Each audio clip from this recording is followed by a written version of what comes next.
मसीह में मेरे प्यारे भाई और बहनों, आप सभी को जय मसीह की। आपका भाई सूरज फिर से एक बार आपके समक्ष बाइबल अध्ययन लेके आया है। तो चलिए शुरू करते हैं। भाइयों और बहनों, हमारा आज का जो अध्ययन करने का रहेगा वो है मत्ती रचित सुसमाचार 9 अध्याय 35 पद। हमारा यही उद्देश्य है, हमारा यही मकसद है कि हम इन बाइबल से संबंधित जो भी रहस्य और सत्य है उसको हम बिल्कुल सरल तरीके से आप सभी के समक्ष रख सके और हम सब कोई इससे संबंधित सत्य को बिल्कुल ही सरल तरीके से और आसानी से हम समझ सके। तो चलिए भाई और बहनों, हम शुरू करते हैं। हमारा आज का जो पहला विषय वो रहेगा मत्ती रचित सुसमाचार 9 अध्याय 35 पद, 3 महत्वपूर्ण कार्य। तो कुल मिलाकर हमारा आज का अध्ययन करने के लिए 3 विषय रहेगा। उसमें से सबसे पहला विषय है 3 महत्वपूर्ण कार्य। तो मेरा आप सभी से निवेदन है भाई और बहनों, जब हम इस वीडियो को देख रहे होते हैं और इस बाइबल अध्ययन को इस वीडियो के माध्यम से कर रहे होते हैं, तो कृपया करके प्रार्थना के द्वारा इस वीडियो को देखना आप आरंभ कीजिए। पवित्र आत्मा हम सबको अगुवाई करे ताकि इस बाइबल अध्ययन के द्वारा इन वचनों से संबंधित जो सत्य और रहस्य है उसको हम सही तरीके से समझ पाए। तो चलिए भाई और बहनों, इस समय को परमेश्वर का हाथ में अर्पण करते हुए हमारा बाइबल अध्ययन को हम शुरू करते हैं। तो मत्ती रचित सुसमाचार 9 अध्याय 35 पद। आइए पहले हम इन वचनों को पढ़ते हैं और हमारा आज का विषय को अध्ययन करना शुरू करते हैं। तो मत्ती रचित सुसमाचार 9 अध्याय 35 पद, जैसा वचन यहाँ पर इस प्रकार लिखा है। और यीशु सब नगरों और गांवों में फिरता रहा और उनकी सभाओं में उपदेश करता और राज्य का सुसमाचार प्रचार करता और हर प्रकार की बीमारी और दुर्बलताओं को दूर करता रहा। मत्ती 9 अध्याय 35 पद। आमेन। तो भाई और बहनों, जो हमारा आज का विषय है 3 महत्वपूर्ण कार्य, ये पहला विषय और पहला वचन है जो अभी हमने पढ़ा। तो जैसे ही हम इन वचनों को पढ़ते हैं और इन वचनों पर गौर करते हैं तो हमको इन एक शब्दों में ना, या फिर इन एक वाक्य में, या फिर एक सेंटेंस में हमको ऐसे 3 महत्वपूर्ण कार्य जो प्रभु यीशु मसीह से संबंधित दिखाई देता है ना। और प्रभु यीशु मसीह के जीवन से संबंधित ऐसे 3 महत्वपूर्ण कार्य जो प्रभु यीशु मसीह के जीवन के सार है ना, एसेंस है, इसको हमें समझ में आता है। तो ये बहुत ही महत्वपूर्ण विषय है आप और हमारे लिए भी, कि प्रभु यीशु मसीह जब इस धरती पर कार्य कर रहे थे उस दौरान किन ऐसे मुख्य कार्य को किया करते थे प्रभु यीशु मसीह। आज के ये पहले विषय से हमको समझ में आएगा। तो ये हमारा पहला विषय है 3 महत्वपूर्ण कार्य। तो हम यहाँ पर देख पाते हैं कि प्रभु यीशु मसीह हर गांव होते हुए, हर नगर होते हुए फिरते थे और उस दौरान वो सभाओं में उपदेश दिया करते थे और राज्य के सुसमाचार को प्रचार किया करते थे और हर प्रकार के लोगों के रोग या बीमारी या फिर उनकी दुर्बलता, उनकी कठिनाई को दूर किया करते थे। तो ऐसे कुल मिलाकर प्रभु यीशु मसीह ये 3 विशेष कार्य को किया करते थे जो प्रभु यीशु मसीह के जीवन के मकसद, उसके उद्देश्य और प्रभु यीशु मसीह के जीवन के सार है ना, जिसको आज हम समझने जा रहे हैं। तो सबसे पहले हम चर्चा करेंगे प्रभु यीशु मसीह जो स्वर्ग का राज्य का सुसमाचार को प्रचार किया करते थे, है ना।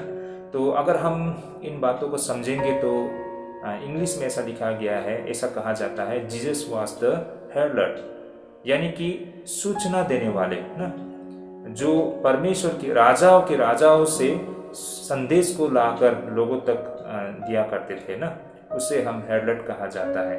तो प्रभु यीशु मसीह वो व्यक्ति है जो परमेश्वर से जो संदेश लेके आते थे ना, जो लोगों के बीच में संदेश को लाया करते थे।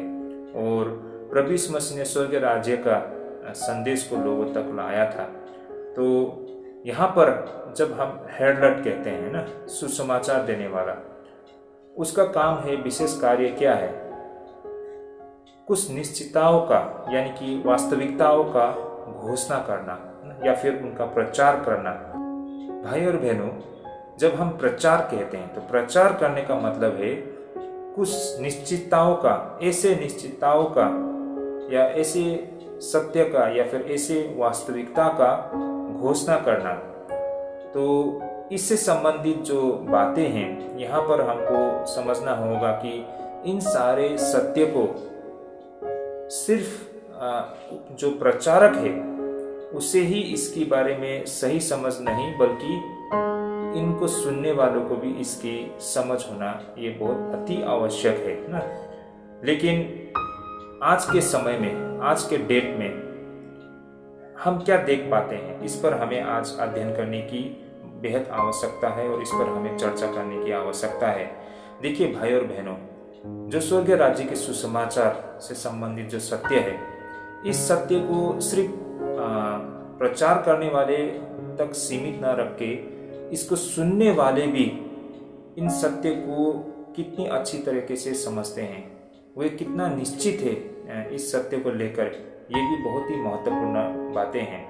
देखिए भाई और बहनों, आज जो स्थिति में मानव जाति है ना, और आज जो जेनरेशन में हम हम विश्वासी लोग, हम आज ऐसे मझधार में है कि हमें किस ओर जाना है, हमें ही मतलब इसके बारे में सही तरीके से समझ नहीं है। आज के जो जेनरेशन है ना, उनको खुद को ये पता नहीं है कि हमें किस ओर आगे बढ़ना है ना, और हमें वास्तव में क्यों बुलाया गया है और हमारा कर्तव्य क्या है। पिछले दिनों में लोग जब स्वर्ग राज्य के सुसमाचार के विषय में प्रचार किया करते थे, उनके साथ आज हम तुलना करके देखें तो हम अपने आप को कहीं नहीं पाते हैं, है ना। आज क्या हो रहा है, सुसमाचार के नाम पर लोग किस किस प्रकार से लोग अपना व्यवसाय कर रहे हैं, है ना, किस तरह से प्रभु के नाम को बदनाम कर रहे हैं, ये भी हमको मतलब हम किसी से छिपा नहीं है ना। इसके बारे में हम सबको थोड़ा बहुत तो समझ है। आज हम देख पा रहे हैं लोग सुसमाचार का नाम में बहुत कुछ क्या कर रहे हैं ना, बहुत कुछ कर रहे हैं, और लोग विशेष करके नौजवान लोग आमतौर पर वे लोग कंफ्यूज है कि मतलब वो परमेश्वर के राज्य के लिए सेवकाई तो करना चाहते हैं, लेकिन उसको कहाँ से शुरू करना है और किस ओर आगे बढ़ना है, इसके बारे में बिल्कुल समझ नहीं है। आज हम ऐसे समय में हैं जो अनिश्चितता से भरा हुआ है और लोग किसी भी चीज़ को लेकर निश्चय नहीं है। तो आज हम ऐसे परिस्थिति में हैं कि हमको परमेश्वर का सेवकाई कहाँ से शुरू करना है और सही मायने में किस तरह से करना है, इसको लेकर बहुत सारे कन्फ्यूज़न है। इसके बीच हमारे जो नौजवान लोग हैं उनको बहुत ही इसको लेकर मतलब कन्फ्यूज़न है कि हमें करना क्या चाहिए ना। जैसे लोग आज कर रहे हैं उन्हीं की तरह हमको भी करना चाहिए, या फिर प्रभु यीशु मसीह ने वास्तव में जो कार्य किया था ना, जिस प्रकार से प्रभु यीशु मसीह ने सुसमाचार को सुनाया था, उसी प्रकार से हमें भी सुसमाचार को सुनाना है लोगों को। तो वास्तव में उन्हें करना क्या चाहिए, उसको लेकर हमारे नौजवान लोग विशेष करके बहुत ही कंफ्यूज है ना। उनको ये समझ में नहीं आ रहा है कि हम शुरू तो करें लेकिन कहाँ से करें ना, किस ओर आगे बढ़े। तो ये इन बातों पर हमें आगे भी काफ़ी चर्चा करना होगा। इन बातों पर हमें अध्ययन करना होगा, है ना। इन बातों को हमें समझने के लिए कोशिश करना होगा कि आज जो हम कर रहे हैं क्या वो परमेश्वर की इच्छा के मुताबिक हम कर रहे हैं। तो इस पर हमें चर्चा करने की आवश्यकता है। दूसरी बात है, यहाँ पर हम देख पाते हैं कि प्रभु यीशु मसीह लोगों को उपदेश दिया करते थे, है ना। उन 3 विशेष कार्यों में से, जैसे कि पहले तो हमने राज्य के सुसमाचार के प्रचार के विषय में चर्चा किया। दूसरा, प्रभु यीशु मसीह लोगों को उपदेश दिया करते थे। तो यहाँ पर हमको क्या समझ में आता है, इन वचनों को देखते हैं तो हमको ये समझ में आता है कि प्रभु यीशु मसीह एक टीचर थे ना, एक गुरु थे, और वो लोगों को सिखाया करते थे और वो लोगों को शिक्षा दिया करते थे ना, वो लोगों को उपदेश दिया करते थे। तो भाई और बहनों, यहाँ से हमको एक बात समझ में आता है कि हमें सिर्फ स्वर्ग राज्य के जो सुसमाचार है उसको सिर्फ गवाही देना काफ़ी नहीं है ना, उसके बारे में सिर्फ बताना काफ़ी नहीं है, लेकिन जो स्वर्ग राज्य से संबंधित जो सत्य है और इसके महत्व को हमारे अपने जीवन के द्वारा हमें दिखाना बहुत ज़रूरी है ना।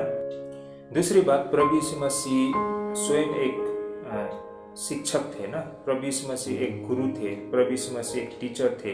वो लोगों को उपदेश दिया करते थे और लोगों को अपने जीवन के माध्यम से सिखाया करते थे।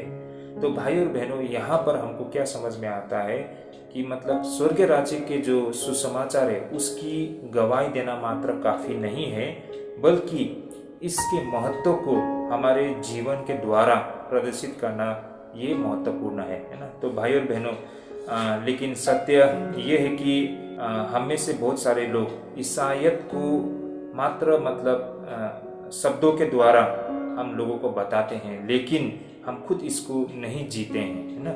वास्तव में जो स्वर्ग राज्य के सुसमाचार और जो सत्य है, इसको हमें दूसरों को सिर्फ बताना नहीं है या फिर लोगों से इसके बारे में चर्चा सिर्फ नहीं करना है, बल्कि उनको ये दिखाना है कि प्रभु यीशु मसीह को हमारे जीवन के माध्यम से भी लोगों को प्रदर्शित करना। हर विश्वासी एक टीचर है, हर विश्वासी एक गुरु है, और हर एक विश्वासी को लोगों को सिखाना है। लेकिन कैसे?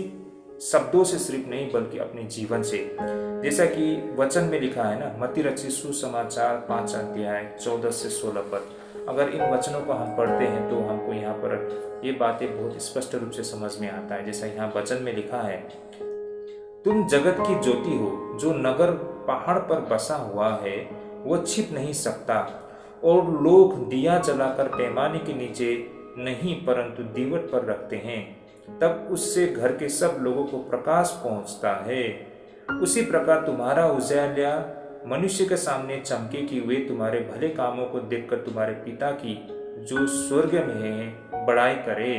मत्ती 5 अध्याय 14 से लेकर 16 पद तक। आमेन। तो देखिए भाई और बहनों, इन वचनों को हमारे जीवन में हमने कहीं दफे इन वचनों को पढ़ा भी होगा और इसके अर्थ को भी हम समझते होंगे। तो फिर से एक बार आज इसी से संबंधित, इसी से जोड़ते हुए इन बातों को हम समझने के लिए कोशिश करते हैं कि हम सब जब मसीह के बारे में लोगों को बताते हैं तो सिर्फ उसको बताना काफ़ी नहीं है, बल्कि हमारे जीवन से उसको दिखाना ये भी बहुत ज़रूरी है। क्योंकि यहाँ वचन में लिखा है ना कि उसी प्रकार तुम्हारा उजाला मनुष्य के सामने चमके कि वे तुम्हारे भले कामों को देखकर तुम्हारे पिता की जो स्वर्ग में है बड़ाई करे। तो लोग हमारे जीवन से मसीह को समझ सकते हैं। हम ज्योति है, हमें ज्योति कहा गया है ना, तुम जगत की ज्योति हो कहा गया है ना। तो हम ज्योति है, तो हमारा काम है चमकना। तो परमेश्वर के जो सत्य है ना, उस सत्य का माध्यम से हमारा जीवन चमकना चाहिए। तो हम वैसे तो बहुत प्रचार करते हैं ना, हम बहुत सारे बातें बोलते हैं, लेकिन उसको हम अपने जीवन में अभ्यास में नहीं लाते हैं, तो इसका कोई मायने नहीं बनता है।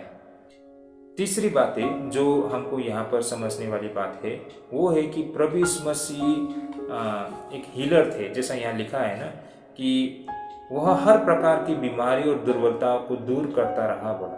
तो प्रभु यीशु मसीह अपने कार्य के दौरान वो लोगों को उपदेश दिया करते थे, स्वर्ग राज्य की सुसमाचार को लोगों को बताया करते थे। साथ ही वे लोगों की जो दुर्बलता, बीमारी है ना, जो लोगों की समस्या है उसको दूर किया करते थे।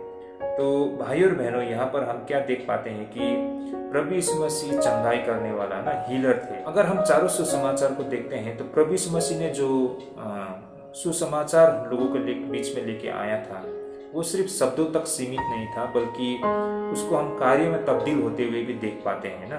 तो हमको ये चीज़ समझ में आता है या फिर ये चीज़ हमको दिखाई देता है कि प्रभु यीशु मसीह ने ज़्यादा से ज़्यादा अपना समय लोगों को ठीक करने में, लोगों को चंगाई करने में लगाया है ना।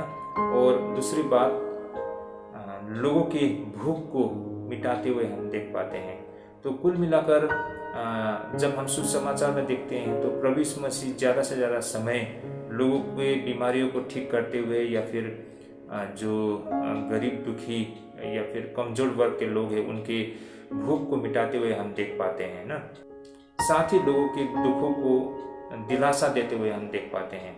तो हम प्रभु यीशु मसीह को अगर हम सुसमाचार में अध्ययन करते हैं तो वहाँ पर हम प्रभु यीशु मसीह लोगों की बीमारियों को चंगाई करते हुए, लोगों के भूख को मिटाते हुए और साथ ही जो दुखी लोग हैं उनको दिलासा देते हुए हम देख पाते हैं ना। अगर हम इसको इस तरह कहें तो बहुत बेहतर होगा कि प्रभु यीशु मसीह अपने हर एक वो वचन को कार्य में तब्दील करते हुए हम देख पाते हैं।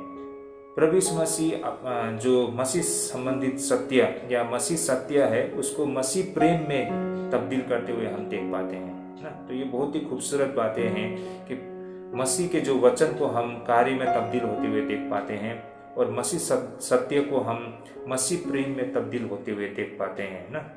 भाई और बहनों, यहाँ पर आप और हमारे लिए ये संदेश है कि हम और आप तब तक सही मायने में मसीह नहीं हो सकते हैं जब तक हम अपने विश्वास को हम मसीह कार्य में तब्दील नहीं करते। अगर हम बाइबल को हम सही तरीके से अध्ययन करते हैं तो हमको इन बातों को समझ में आता है कि प्रभु यीशु मसीह के समय में जो याजक लोग होते थे वे लोग बलिदान पर ज़्यादा जोर दिया करते थे ना। वे लोग फोकस करते थे बलिदान पर, याजक लोग। उसी प्रकार जो शास्त्री लोग होते थे वे लोग व्यवस्था पर जोर दिया करते थे। उनके लिए व्यवस्था ही सब कुछ था। लेकिन प्रभु यीशु मसीह किस बातों पर जोर दिया करते थे? प्रभु यीशु मसीह प्रेम पर जोर दिया करते थे। तो जहाँ पर याजक लोग बलिदान को पकड़े हुए थे तो वहीं पर शास्त्री लोग व्यवस्था को पकड़े हुए थे। लेकिन उन्हीं के बीच प्रभु यीशु मसीह ने प्रेम लेके आया ना, प्रेम के संदेश को लेके आया।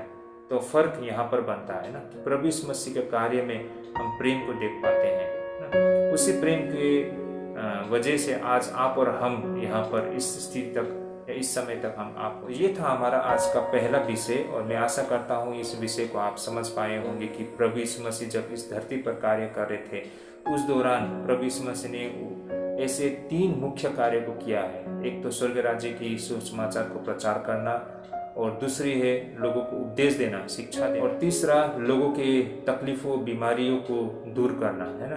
तो ऐसे 3 महत्वपूर्ण कार्य को प्रभु यीशु मसीह ने किया है, जो प्रभु यीशु मसीह के जीवन का अभिन्न अंग या फिर प्रभु यीशु मसीह के जीवन के सार थे। और अब हम इन बातों को यहीं पर विराम देते हुए हम आगे बढ़ते हैं हमारे आज के दूसरे विषय जो रहेगा दिव्य दया भाव, जिस पर अब हम आगे चर्चा करते हैं। और इससे संबंधित हमारा आज का बाइबल वर्स रहेगा मत्ती रचित सुसमाचार 9 अध्याय चैप्टर 9 वर्स 36 ना। तो आइए इससे हम पढ़ना शुरू करते हैं। जैसा कि यहाँ वचन में लिखा है, तब उसने भीड़ को देखा तो उसको लोगों पर तरस आया, क्योंकि वे उन भेड़ों की नाई जिसका कोई रखवाला न हो व्याकुल और भटके हुए थे। आमीन। तो हम यहाँ देख पाते हैं कि जब प्रभु यीशु मसीह ने लोगों की भीड़ को देखा तो उन लोगों को देखकर प्रभु यीशु मसीह पर तरस आया ना। क्यों? क्योंकि ये ऐसे लोग थे, ये ऐसे आम लोग थे ना, जिनका कोई मार्गदर्शक नहीं था ना। जैसा बताया गया है वचन में कि उन भेड़ों की नाई जिनका कोई रखवाला ना हो व्याकुल और भटके हुए थे। तो इस कारण इन लोगों को देखकर प्रभु यीशु मसीह को बहुत तरस और उन पर दया आती थी ना। तो इसलिए हमारा आज का ये दूसरा विषय है दिव्य दया भाव, जो हम प्रभु यीशु मसीह में देख पाते हैं लोगों के प्रति। तो आइए भाई और बहनों इस बातों को हम समझने के लिए कोशिश करते हैं। यहाँ पर हम देख सकते हैं कि प्रभु यीशु मसीह जब कभी भी लोगों को देखते थे तो उनके मन को छू लेता था, उनके जो हालत को देखकर। तो इन बातों को हम समझने के लिए कि परमेश्वर लोगों को देखकर इतना दुखी क्यों थे ना, लोगों को देखकर वो उनके मन को क्यों छू लिया था, और प्रभु यीशु मसीह को लोगों को देखकर क्यों तरस आता था, इन बातों को समझने के लिए हमें और कुछ पैसेज को या फिर उन और कुछ वचनों को हमें अध्ययन करना आवश्यक है। सबसे पहले जैसे कि हम देख पाते हैं कि संसार की पीड़ा ने प्रभु यीशु मसीह के मन को छू लिया है। मैं फिर से एक बार दोहराना चाहता हूँ, प्रभु यीशु मसीह को लोगों को देखकर क्यों तरस आया? क्योंकि संसार में ऐसे पीड़ा थे जिस वजह से प्रभु यीशु के मन को छू लिया, और उस वजह से प्रभु यीशु मसीह को लोगों के प्रति तरस आता था। इन बातों को हम समझने के लिए मैं आप सभी से कुछ वचन साझा करना चाहता हूँ कि मत्ती रचित सुसमाचार 14 अध्याय 14 पर जैसा यहाँ लिखा है, उसने निकलकर बड़ी भीड़ देखी और उन पर तरस खाया। देखिए आप लोग देख पा रहे होंगे यहाँ जैसा लिखा है, उन पर तरस आया खाया और उसने उनके बीमारों को चंगा किया। तो हम यहाँ देख पाते हैं कि लोगों के जो बीमारी है ना, उसको लेकर प्रभु को बहुत अफसोस होता था और दुखी होते थे, और इसलिए लोगों पर उनके तकलीफ को देखकर उनको तरस आता था ना, और प्रभु यीशु मसीह उनकी बीमारियों को ठीक किया करते थे। उसी प्रकार मत्ती रचित सुसमाचार 20 का 34 पद में भी लिखा है कि यीशु ने तरस खाकर उनकी आंखें छुई और वे तुरंत देखने लगे और उनके पीछे हो लिए, है ना। और उसी प्रकार हम देखते हैं मरकुस रचित सुसमाचार 9 अध्याय 21 और 22 पद में, उसने उसके पिता से पूछा, इसकी यह दशा कब से है?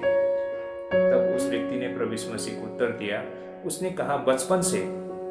उसने इसे नाश करने के लिए कभी आग और कभी पानी में गिराया, परंतु यदि तू कुछ कर सके तो हम पर तरस खाकर हमारा उपकार कर। आमीन। तो हम यहाँ देख सकते हैं कि जो एक व्यक्ति है जो शायद भूत आत्मा से ग्रसित है ना, तो उस व्यक्ति को देखकर प्रभु को बेहद तरस आया और प्रभु यीशु मसीह ने उसे भी ठीक किया। लोगों की पीड़ाओं को देखकर प्रभु को तरस आता था यहाँ पर ना। तो ये पहला बातें हैं जिससे हम समझ सकते थे कि प्रभु यीशु मसीह क्यों भीड़ को देखकर उन पर तरस आता था। दूसरी बात, संसार के दुख ने प्रभु यीशु मसीह के मन को छू लिया है ना, जिस वजह से प्रभु यीशु मसीह को लोगों पर तरस आता था। इसको हम किस तरह समझेंगे? आइए हम इसको भी एक वचन के माध्यम से देखते हैं।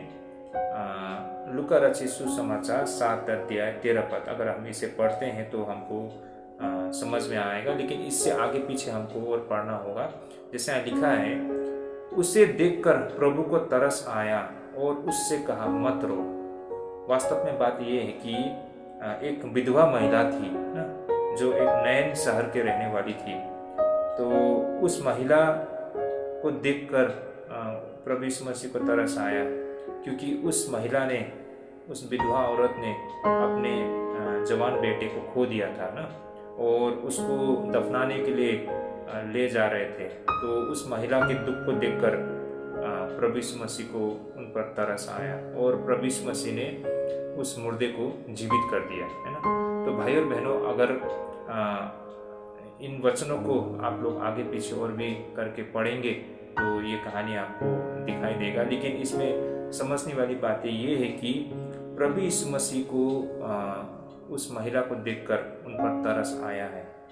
तो संसार के दुख को देखकर प्रभु यीशु मसीह को तरस आया है ना। जिस प्रकार संसार की पीड़ा को देखकर प्रभु पर तरस आता था, संसार की पीड़ा यानी कि बीमार ना, उसी प्रकार संसार के दुख को देखकर प्रभु यीशु मसीह को तरस आता था। इसी प्रकार भूखे लोगों को देखकर प्रभु यीशु मसीह को मन को छू लिया ना, और इसी कारण प्रभु यीशु मसीह को तरस आता था। इससे संबंधित कुछ वचन मैं आप सभी से साझा करना चाहता हूँ। मत्ती रचित सुसमाचार 5 अध्याय 32 पद, जैसा यहाँ वचन में लिखा है ना, यीशु ने अपने चेलों को बुलाकर कहा, मुझे इस भीड़ पर तरस आता है। देखिए, यीशु ने अपने चेलों को बुलाकर कहा, मुझे इस भीड़ पर तरस आता है, क्योंकि वे 3 दिन से मेरे साथ हैं और उनके पास कुछ खाने को नहीं, और मैं उन्हें भूखा विदा करना नहीं चाहता, कहीं ऐसा ना हो कि मार्ग में थक कर रह जाए। तो इन वचनों से हम देख सकते हैं कि जो लोग प्रभु यीशु मसीह के पीछे चल पड़े थे, उन लोगों को खिलाने के लिए, पिलाने के लिए प्रभु यीशु मसीह का पास में कुछ नहीं था ना। हम सब जानते हैं इस कहानी को भी।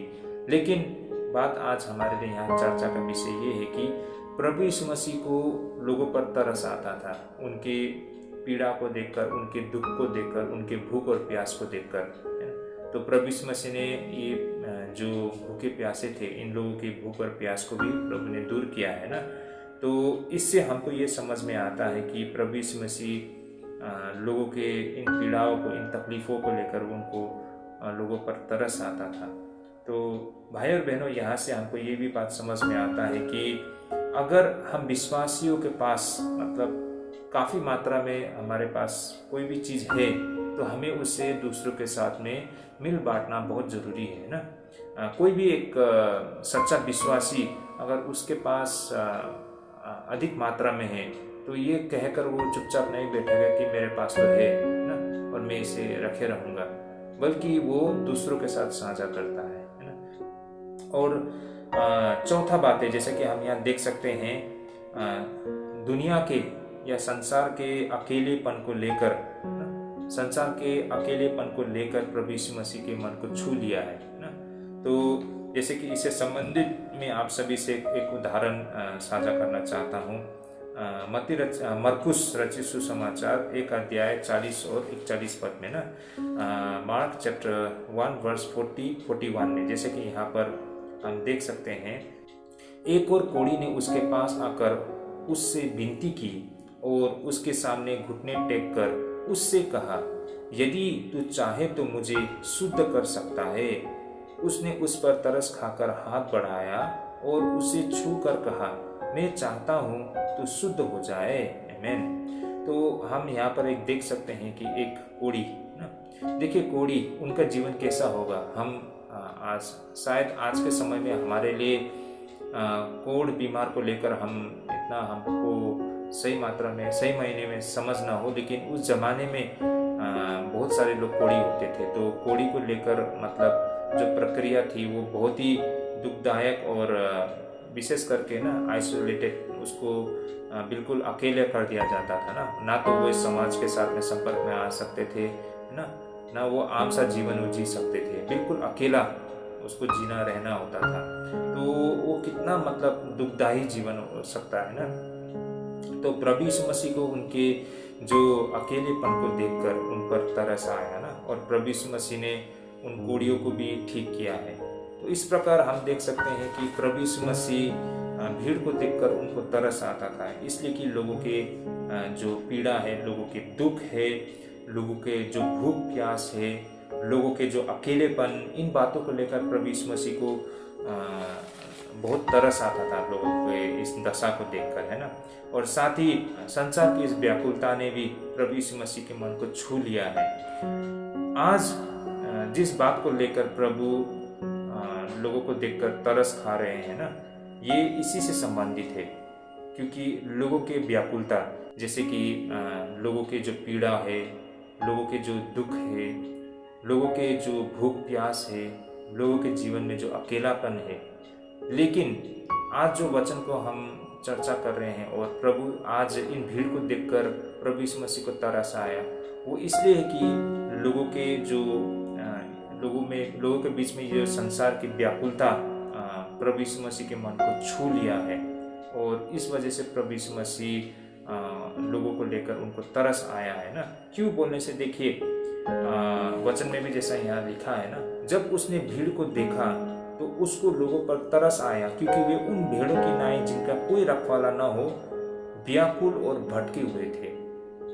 तो लोग बहुत व्याकुल थे और लोग भटके हुए थे ना, जैसे कि मतलब उनका कोई रखवाला नहीं है, उनका कोई देखभाल करने वाला नहीं है। तो इस कारण प्रभु यीशु मसीह को तरस आया लोगों को लेकर। तो यहाँ पर वास्तविकता क्या है और सच्चाई क्या है? देखिए भाई और बहनों, जो आम इंसान लोग थे, जो आम लोग थे उस समय के ना, वे लोग बिल्कुल निराश थे और वे लोग तड़प रहे थे परमेश्वर के लिए। और ये जो शास्त्री थे या जो फिर फरीसी लोग होते थे या फिर ये जो याजक लोग होते थे या फिर ये जो सदुकी लोग होते थे, वास्तव में वे लोग यहूदी धर्म के नींव थे ना। लेकिन इसके साथ ये भी सत्य है कि उनके पास लोगों को देने के लिए कुछ नहीं था। ये जो यहूदी शिक्षक लोग थे ना, ये यहूदी धर्मगुरु लोग थे, ना तो वे लोगों को मार्गदर्शन कर पा रहे थे, ना तो लोगों को सांत्वना दे पा रहे थे, ना तो लोगों को वे लोग हौसला दे पा रहे थे। इनका कर्तव्य था कि लोगों को मदद करें ना, खड़े रहने में, मजबूती से खड़े रहने में। लेकिन इसके विपरीत वे लोगों पर जो व्यवस्था की बोझ के तले उनको दबाए रखे थे ना, और वे लोगों को ऐसे धर्म के बारे में शिक्षा दे रहे थे जो लोगों को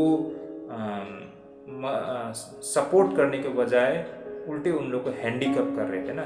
लोगों को मजबूत करने के बजाय लोगों को अपंग बना रहे थे।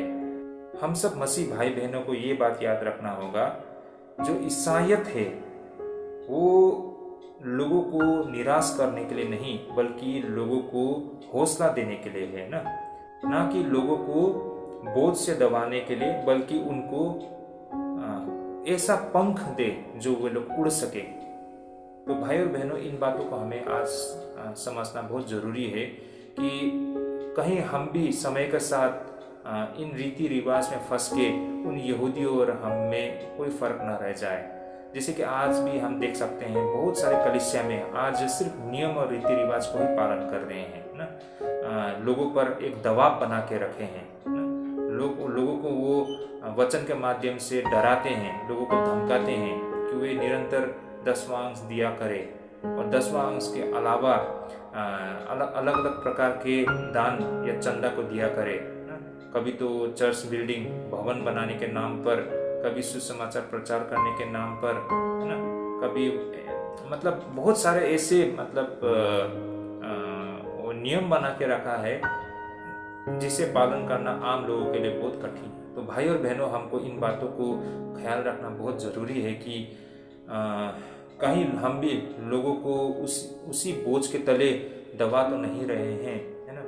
अगर ऐसा है तो वे जो फरीसी लोग थे, जिस तरह से वे लोगों के साथ पेश आते थे और लोगों को सहयोग करने की जगह में लोगों को जो व्यवस्था के तले दबा के रखते थे, आज हम भी उसी प्रकार नियम और कानून बना के कलीसिया में लोगों को इस नियम और कानून के तहत दबाना चाहते हैं, तो फिर उनमें और हम में क्या फ़र्क होगा? इसमें उनमें और हम में कोई फ़र्क नहीं रहेगा ना। तो इनको हमें समझने की बहुत आवश्यकता है। तो ये था हमारा आज का दूसरा विषय, प्रभु यीशु मसीह लोगों के प्रति उनका दिव्य दया भाव को लेकर ना। यानी कि प्रभु यीशु मसीह लोगों को लेकर क्यों तरस खाते थे ना, क्योंकि लोगों के जो पीड़ा थी, लोगों के जो दुख थे, लोगों की भूख और प्यास को लेकर, लोगों के अकेलेपन को लेकर और विशेष लोगों को व्याकुलता में देखकर ना, क्योंकि उनके पास उन्हें अगुवाई करने वाला कोई नहीं था ना, उन्हें मार्गदर्शन करने वाला कोई नहीं था और धार्मिक संसार उन्हें व्यवस्था के तले दबाए हुए रखे थे ना। तो इन बातों को लेकर प्रभु यीशु मसीह बिल्कुल उन भीड़ों को लेकर वो बिल्कुल दुखी थे ना और उन पर तरस आ रहा था। तो भाई और बहनों, ये हमारा आज का दूसरा विषय है जहाँ पर हम देख सकते हैं प्रभु यीशु मसीह के दिव्य दया भाव को। अब हम आगे बढ़ते हैं, हमारा आज का अंतिम विषय, तीसरा विषय। तो हमारा आज का तीसरा विषय ये है कि फसल की कटाई की प्रतीक्षा, यानी कि मत्ती रचित सुसमाचार 9 अध्याय चैप्टर 9 वर्स 37 एंड 38, ये जो हमारा आखिरी 2 वर्ष है जिस पर हमको आज चर्चा करना है। तो आइए इन वचनों को मैं पढ़ना चाहूंगा। जैसे कि वचन यहाँ पर इस प्रकार लिखा है, तब उसने अपने चेलों से कहा, पके खेत तो बहुत है पर मजदूर थोड़े हैं, इसलिए खेत के स्वामी से विनती करो कि वह अपने खेत काटने के लिए मजदूर भेज दे। आमीन। यहाँ पर प्रभु यीशु मसीह ने कही गई सबसे विशिष्ट बातों में से ये जो वाक्य है, ये बहुत ही महत्वपूर्ण वाक्य माना जाता है, फसल की कटाई की प्रतीक्षा, है ना। तो ये जो हमारा आज का विषय भी है, प्रभु यीशु मसीह के समय में प्रभु यीशु मसीह का जो नजरिया आम लोगों को लेकर और साथ ही उस समय के धार्मिक संसार के लोगों का जो नजरिया आम लोगों को लेकर वो बिल्कुल भिन्न था। देखिए, इसको हम इस तरह समझ सकते हैं, जो फरीसी थे उनके नज़र में ये जो आम लोग हैं, वे लोग एक प्रकार से भूसा का जैसे हैं जिसको नष्ट किया जाना है। वे लोग जो फरीसी लोग होते थे या धार्मिक संसार के लोग होते थे, उनको लगता था वे लोग तो बहुत धर्मी है और पवित्र है, और ये जो आम लोग हैं, जो साधारण लोग हैं, जो व्यवस्था को पालन नहीं कर पाते थे ना, इनको लगता था कि ये लोग तो नरक के आग के लिए है ना, और इनका नष्ट होना तय है। तो उनके नज़र में ये जो चुंगी लेने वाले लोग, जो व्यवस्था का पालन नहीं कर पाने वाले लोग, एक भूसा का जैसा है ना, जिसको जलाकर नष्ट कर दिया जाना है। अब भूसा आप लोगों को पता होगा, है ना, जब हम लोग खेत करते हैं तो जो इसका वेस्ट होता है ना, जो भूसा होता है, तो उसको क्या करते हैं लोग, जला देते हैं ना, उसका कुछ काम नहीं है, उसको जला देते हैं।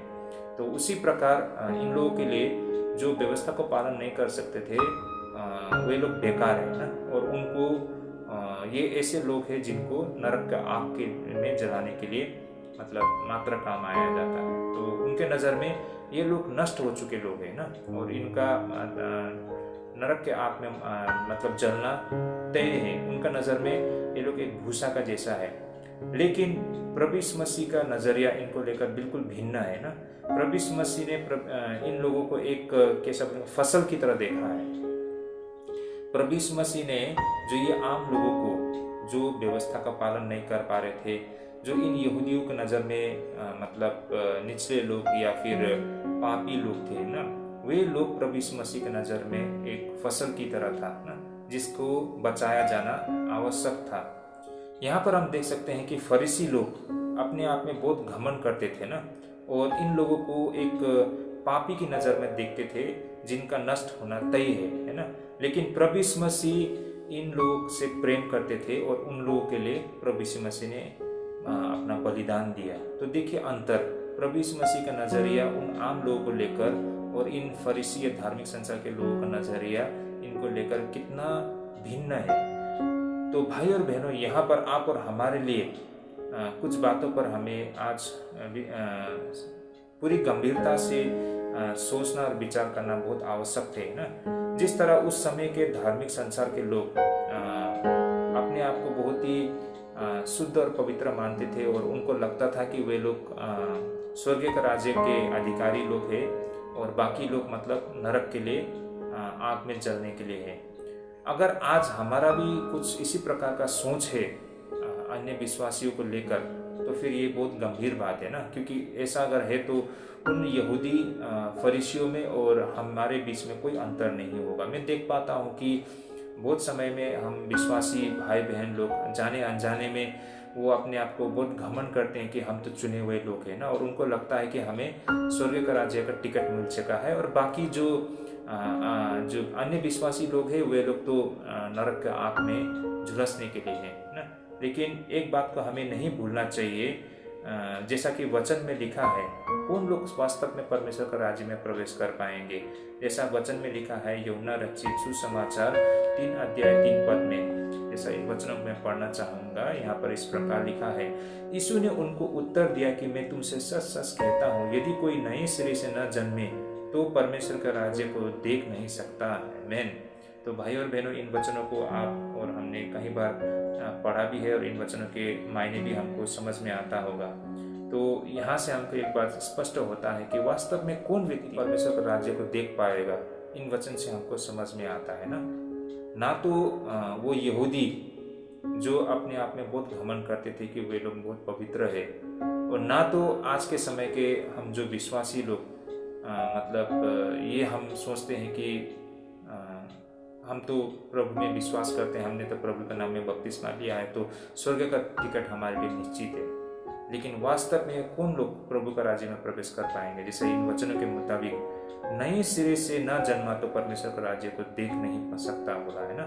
तो भाई और बहनों, चाहे हमने बपतिस्मा लिया हो, चाहे हम हमेशा चर्च जाते हो, चाहे हम दशवांश देते हो ना, मतलब या वचन पढ़ते हो, प्रार्थना करते हो, इससे सिर्फ मायने नहीं रखता है। असल में मायने ये रखता है कि हम नए सिरे से हमने जन्म लिया कि नहीं लिया, अंदर से हमारा अंदर में परिवर्तन आया कि नहीं आया, ये मायने रखता है। तो बहुत सारे लोग अनजाने में ये सोच बैठे हैं कि हमने तो बपतिस्मा लिया है, हम तो ईसाई हैं, हम तो क्रिश्चियन है, हम तो यीशु मसीह में विश्वास करते हैं, तो बस इतने ही हमारे लिए काफ़ी है स्वर्ग राज्य में प्रवेश करने का। तो स्वर्ग राज्य के में हमारे लिए एक टिकट मतलब बोल सकते हैं ना, एक स्थान हमारे लिए बुकिंग है, और बाकी अन्य जाति लोग तो नरक के आग में झुलसाया जाने के लिए हैं। लेकिन वास्तव में ये सत्य नहीं है ना, इन वचनों से हमको समझ में आया। एनीवे, हमारा आज का ये विषय नहीं है, हम इस पर कभी और दिन चर्चा करेंगे। हम आगे बढ़ते हैं। आज के विषय से हमको ये बात समझ में आता है कि ये बहुत ही बड़ी एक मसीह सत्य है और हम सभी के लिए एक मसीह चुनौती है। और वो चुनौती ये है कि फसल तब तक नहीं काटी जाएगी जब तक उसे काटने वाला ना हो। तो फसल तैयार है और उसे काटने के लिए परमेश्वर आप और हमको पुकारते हैं, और ये मसीह चुनौती आप और हमारे लिए, हम सब के लिए है ना।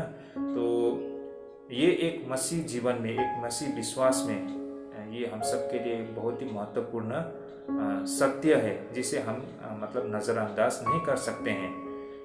देखिए, प्रभु यीशु मसीह जब इस धरती पे कार्य कर रहे थे तो उस दौरान प्रभु यीशु मसीह कभी भी परिस्थिति के बाहर नहीं गया ना, लेकिन प्रभु यीशु मसीह ने जो संदेश दिए थे उसको दुनिया के हर कोने तक पहुंचाना था। तो और उस संदेश को सुनने के लिए करोड़ों लोग उस इंतजार में थे, लेकिन वे लोग तब तक उस समाचार को सुन नहीं पाएंगे जब तक कोई नदी पहाड़ पर्वत को भेदते हुए ना, नदी पहाड़ पर्वत को होते हुए उन लोगों तक ना पहुंचे जिनको सुसमाचार सुनाया जाना था। तो फिर कैसे वे लोग सत्य को सुन पाते ना।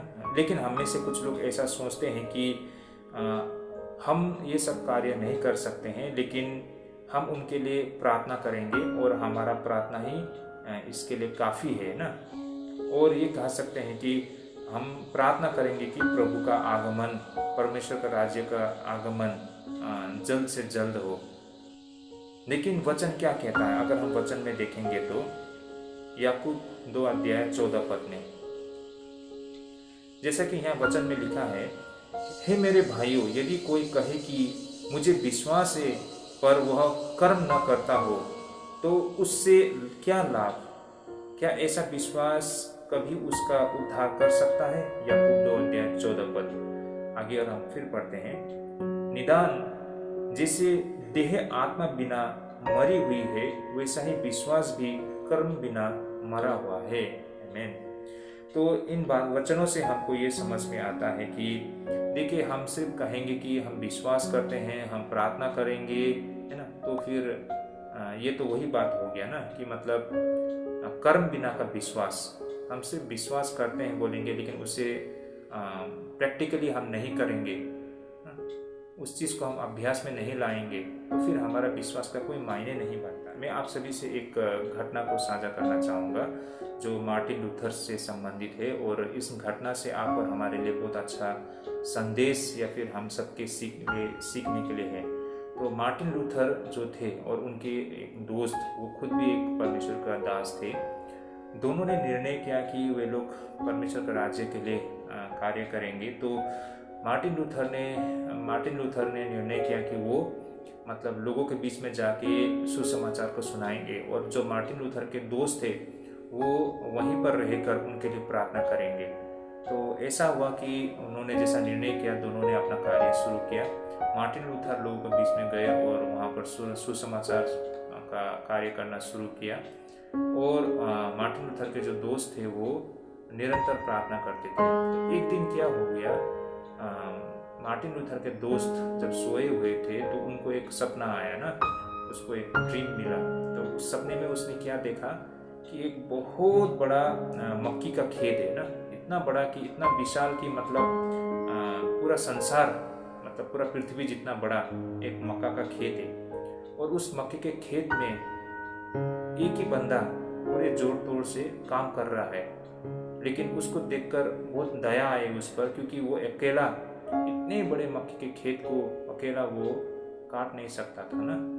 तो जब उसने देखा मुड़ के, तो वो बंदा कौन था? वो बंदा उसका स्वयं का दोस्त मार्टिन लूथर। तो जब उसने देखा कि उसके दोस्त मार्टिन लूथर अकेले उस मक्के के खेत में फसल की कटाई कर रहे हैं, जो अकेला कर पाना असंभव है, तो उसको देखकर उसे बहुत दुखी महसूस हुआ। तो तब जाके जो मार्टिन लूथर के जो दोस्त थे उसको ये बात समझ में आ गई कि ये समय वहाँ पर उसको बैठ के प्रार्थना सिर्फ नहीं करना है, बल्कि उसको नीचे उतर के मार्टिन लूथर का साथ देना है ना। तो उस तरह से मार्टिन लूथर और दोनों एक साथ परमेश्वर के राज्य के लिए सुसमाचार सुनाने का कार्य करने के लिए दोनों मतलब लोगों के बीच में आ गए। भाई और बहनों, ये मसीह का सपना है कि हम में से हर कोई मतलब एक मिशनरी और एक फसल की कटाई करने वाले बने ना। ये बात सत्य है कि कुछ लोग ये कार्य नहीं कर पाए ना सीधे तौर पर, लेकिन जितना भी वो अपने ओर से हो सकता है, चाहे तो वो अपने काम के अलावा 1 घंटा समय निकाल के ऑनलाइन के माध्यम भी हो या किसी और माध्यम से भी हो, सुसमाचार को फैलाने में अगर अपना हाथ बटाए तो ये भी बहुत बड़ी बात है ना। हाँ, हो सकता है हमें से बहुतों को प्रार्थना के माध्यम से भी या फिर दान और दक्षिणा देके भी ना इस कार्य को वो सहयोग कर सकते हैं। लेकिन भाई और बहनों, अगर हम में ताकत हो, है ना, अगर हम में हमारा स्वास्थ्य ठीक हो, तो हम इस कार्य को करने के लिए खुद हम हर कोई इस पर हाथ बटाएं, तो फिर परमेश्वर का राज्य साकार होने में ज़्यादा समय नहीं लगेगा। यदि मनुष्य की कटनी कभी काटी जानी है, यदि मनुष्य की कटनी कभी काटी जानी है, तो हम में से हर एक को काटने वाला होना चाहिए। तो ये था हमारा आज का बाइबल अध्ययन। तो हम सब के लिए सीखने के लिए होगा जो कुछ मुख्य बिंदु आप सभी के सामने में मैं अंत में रखना चाहूँगा। देखिए, सबसे पहले आज का हमारा जो मुख्य बिंदु जो हमारे लिए है वो है कि मसीह के जो वचन है, जो मसीह वचन है, इसको मसीह कार्य में तब्दील करना, या फिर मसीह सत्य को मसीह प्रेम में तब्दील करना। भाई और बहनों, हम तब तक सही मायने में अपने आप को विश्वासी कहने का योग्य नहीं है जब तक हम हमारे विश्वास को मसीह कार्य में तब्दील नहीं कर पाते हैं ना। यानी कि मसीह वचन को मसीह कार्य में और मसीह सत्य को मसीह प्रेम में। तो ये था हमारा पहला की पॉइंट जिसको हमने आज अध्ययन करके समझा है। दूसरा ऐसा जो विषय हमने आज के अध्ययन से समझा है वो है कि हम सबको ये बात कभी नहीं भूलना चाहिए कि ईसाईयत लोगों को निराश करने के लिए नहीं, बल्कि लोगों को हौसला अफजाई करने के लिए है ना। और लोगों को नियम और रीति रिवाज से दबाना नहीं, बल्कि लोगों को उससे छुटकारा कराना ना, उसको आज़ाद कराना। और आज का हमारा तीसरा जो की पॉइंट्स हमने आज के अध्ययन से समझा है वो ये है कि हम सब मसीह के लिए ये एक बहुत बड़ा सत्य है ना, या फिर मसीह चुनौती है कि फसल के विषय में ना, फसल तैयार है और इसे काटने के लिए हम में से हर एक को बुलाया गया है, और क्या हम इसके लिए तैयार हैं? तो ये था हमारे भाई और बहनों आज का बाइबल अध्ययन। मैं आशा करता हूँ हमारे आज के इस बाइबल अध्ययन से हमारे आत्मिक जीवन के लिए काफ़ी लाभदायक और उन्नति होगी। मैं आशा करता हूँ अगले दफ़े भी आप लोग जरूर जुड़ेंगे, और मैं आप सभी के लिए विनती प्रार्थना करता हूँ कि प्रभु आप सबको अगुवाई करे आज के इस बाइबल अध्ययन के माध्यम से, और सत्य को और इस सत्य से संबंधित रहस्य को समझ पाए। तो प्रभु आप सबको आशीष करे। जय मसीह।